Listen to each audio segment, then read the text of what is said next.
Welcome to Unit 1. In this unit, we will be reviewing agency theory. I will use seminal research to define the basics of agency theory, describe specific assumptions of the theory, discuss some of the criticisms and critiques of this theory, and then discuss applied research. My name is Dara Snyder-Jans, and I will be your narrator for this unit. When defining agency theory, there are a few key terms you have to keep in mind. First is an agent and principal. An agent is hired by a principal under a contract. The agent is then compensated by the principal to achieve desired outcomes. Because the agent is acting on behalf of the principal gives away some of the decision-making authority to the agent. This can lead to information asymmetry, in which the principal has imperfect information with which to evaluate the agent. Agents then can under-deliver on their promises in order to obtain the maximum compensation for the least amount of effort. Eisenhardt focused agency theory on resolving two problems. First is risk sharing. This arises when the principal and the agent have different attitudes towards risk. This leads to different actions based on different risk preferences. Second is the agency problem, where desires or goals conflict between agent and principal. This makes it difficult for the principal to verify what the agent is doing.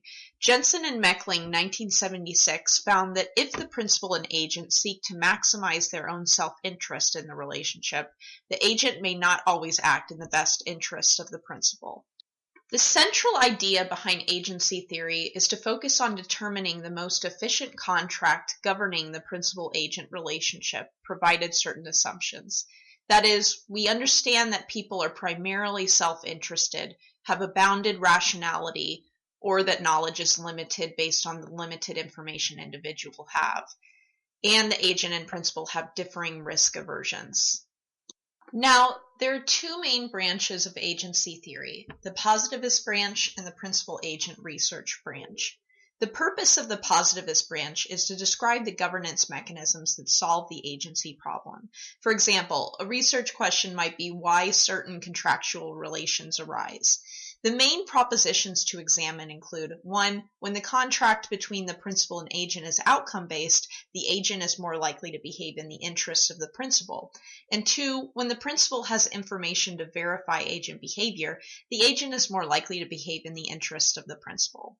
Critics of the positivist branch include Hirsch, Perrow, and Jensen, who suggest this branch is rather minimalist and lacks scientific rigor. The second branch focuses on the principal-agent research. This branch is more commonly used and accepted in supply chain management research. The purpose of this branch is concerned with general theory that can be applied to a variety of different relationships. This branch also has a broader focus. Whereas the positive branch focuses on the owner/CEO relationship exclusively, this branch examines various propositions focused on the impact of information systems, outcome uncertainty, risk aversion, etc. on behavior-based contracts, outcome-based contracts, or other types of contracts.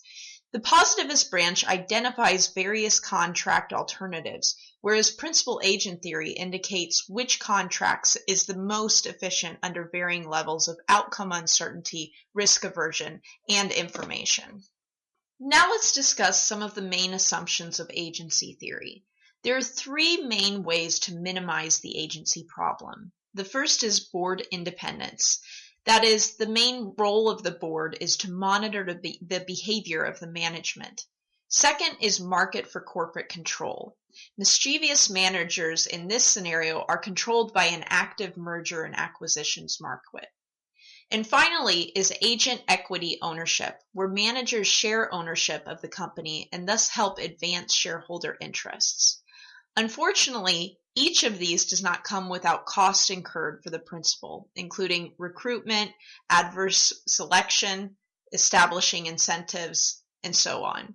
Sometimes the costs associated with regulating and controlling agents may not be worth the benefits to improve agent behavior. As with every theory, there will always be critiques and criticisms. Some of the criticisms and critiques for agency theory are as follows.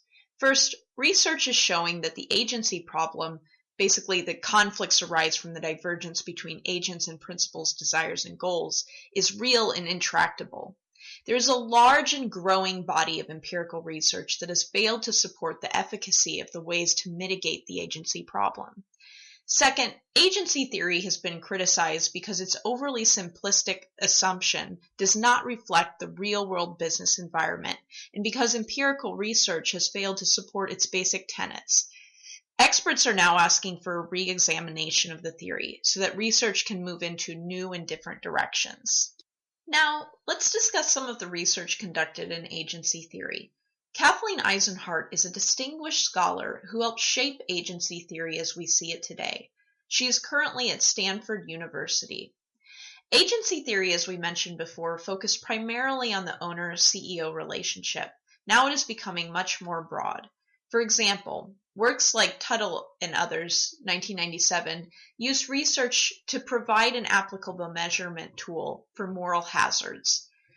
Zitizen and Elram, 2003, used agency theory as a framework to specify ways in which to reduce supply risk.